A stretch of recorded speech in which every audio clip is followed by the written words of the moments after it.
Hello दोस्तों, देख लीजिए ये राजीव नगर 19 नंबर में एक प्लॉट है जो कि रजिस्ट्री प्लॉट होने वाला है। ठीक है, डायरेक्ट किसान से।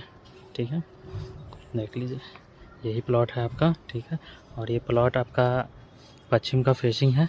ठीक है, और 17 धुर ये प्लॉट है। 17 धुर में आपको 20 से 21 फीट फ्रंट मिलने वाला है। ठीक है, देख लीजिए ये प्लॉट आपका ये पिलर से यहाँ से लेके आपको वहाँ तक आएगा। ठीक है, ये लंबा ये पश्चिम का फेस है। ठीक है, 17 धुर का plot, registry plot, front 20-21 feet front आएगा। और रोड का बात कर लें, देख लीजिए ये 12 फीट का रोड है।